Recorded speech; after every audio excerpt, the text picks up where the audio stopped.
Hello বন্ধুরা, বেতাল পঞ্চবিংশতি গ্রহণদের আগের গল্পে আপনারা শুনেছিলেন রাজা বিক্রমাদিত্য ও বেতালের পূর্বজন্মের কাহিনী, যেখানে শেষে শুনেছিলেন পথ চলতে চলতে বেতাল রাজা বিক্রমাদিত্যকে একটি শর্ত দিয়েছিলেন। শর্তটি ছিল যে পথ চলতে চলতে বেতাল কিছু গল্প শোনাবে এবং সেই গল্পগুলির শেষে রাজা বিক্রমাদিত্যকে একটি করে প্রশ্ন করবে।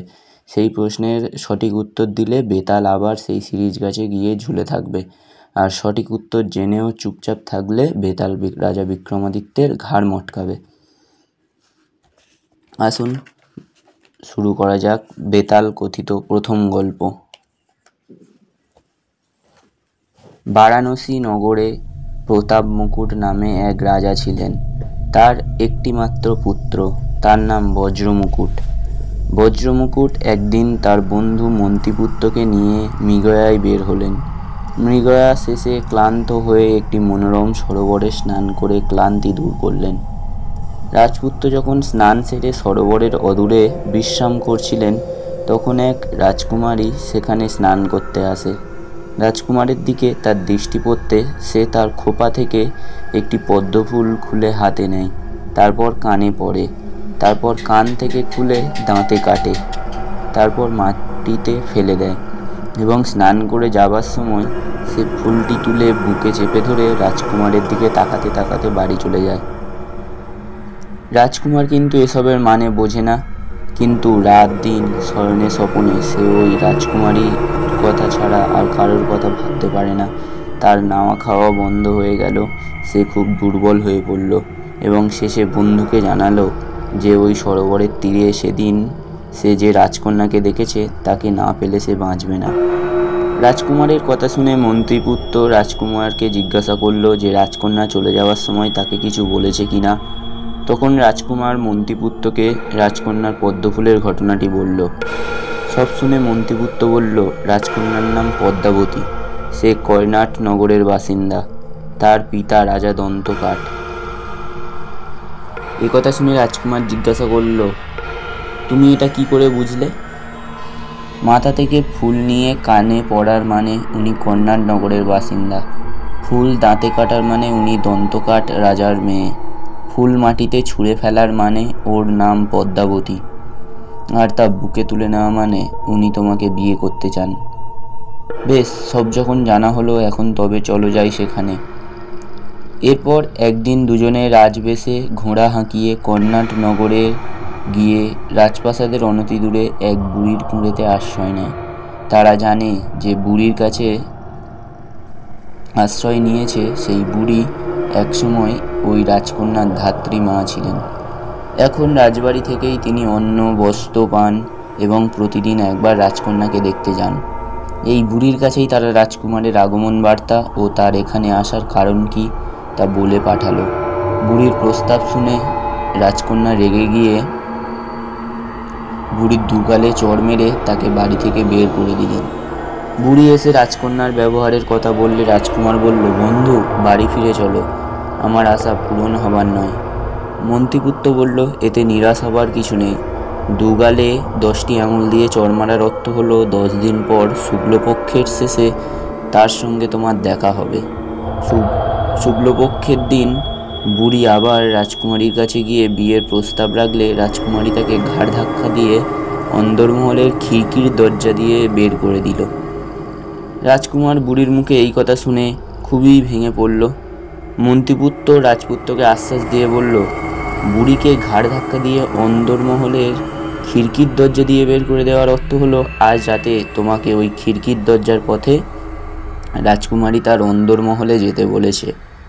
রাজকুমার একথা শুনে রাজবেশে গভীর রাতে খিড়কির দরজার সামনে গিয়ে দেখে দরজা খোলা আছে।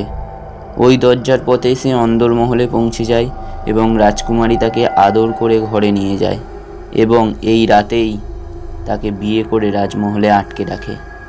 এরপর রাজকুমারীকে পেয়ে রাজপুত্র, যার জন্য এই রাজকুমারীকে পেল, তাকে ভুলে গেল। মাসাধিক পর বন্ধুর কথা মনে পড়তে একদিন যখন রাজকুমার বিমর্ষ চিত্তে বসেছিল, তখন রাজকুমারী পদ্মাবতী রাজকুমারের বিমর্ষ হয়ে বসে থাকার কারণ জিজ্ঞাসা করে সব জানতে পেরে বলে যে যার জন্য সে পদ্মাবতীকে পেয়েছে এবং পদ্মাবতী তাকে পেয়েছে, তাকে এতদিন ভুলে থাকার ঠিক হয়নি। তাই কালই সে যেন বন্ধুর সঙ্গে দেখা করতে যায়। পদ্মাবতী অনেক মিষ্টি নিজ হাতে তৈরি করে দিয়ে বলল রাজপুত্র যেন নিজ হাতে এই খাবারগুলি তার বন্ধুকে খাইয়ে আসে। পরদিন সেই খিড়কির দরজা দিয়ে রাজকুমার বেরিয়ে এসে বুড়ির ঘরে তার বন্ধুকে পেল এবং দুই বন্ধু অনেক দিন পর মিলিত হয়ে আনন্দের বন্যা বইয়ে দিল। এবার রাজপুত্র তার পত্নী পদ্মাবতীর তৈরি খাবার খাওয়ার জন্য অনুরোধ করল। মন্ত্রীপুত্র বলল, বন্ধু, তোমার বউয়ের তৈরি এ খাবারে বিষ আছে। এটা আমি বিশ্বাস করি না, আর সেই তো আমাকে এখানে পাঠিয়েছে। দেখো, কোনো স্ত্রী চায় না যে তার স্বামী অপর কাউকে ভালোবাসে, সে স্ত্রী হোক বা পুরুষই হোক। তাই তার কাছে এত আনন্দে থেকেও তুমি তোমার বন্ধুর জন্য কাতর হওয়ায় সে আমাকে মেরে ফেলার জন্য বিষ মেশানো খাবার পাঠিয়েছে। বিশ্বাস না হয় তোমাকে প্রমাণ দিচ্ছি। এই কথা বলে পদ্মাবতীর তৈরি খাবার মন্ত্রীপুত্র একটি বিড়ালকে খেতে দিল। বিড়ালটি খাবার খেয়ে সঙ্গে সঙ্গে মারা গেল। রাজকুমার এই দৃশ্য দেখে বলল যে সে আর পদ্মাবতীর মুখ দর্শন করবে না। মন্ত্রীপুত্র বলল, সেটা ঠিক হবে না, কৌশলে তাকে এই রাজবাড়ি থেকে তোমাদের বাড়িতে নিয়ে যেতে হবে। কিন্তু তা কি করে সম্ভব? আমি যা বলছি শোনো। তুমি তোমার বউকে গিয়ে বলবে যে তার দেওয়া খাবার খেয়ে আমি ঘুমিয়ে পড়েছি। তারপর রাতে যখন সে ঘুমিয়ে পড়বে তখন তার গায়ের সব গহনা খুলে একটা পুঁটুলি করবে এবং তার বাঁ পাশে পায়ে একটা ত্রিশূল চিহ্ন এঁকে দিয়ে চলে আসবে।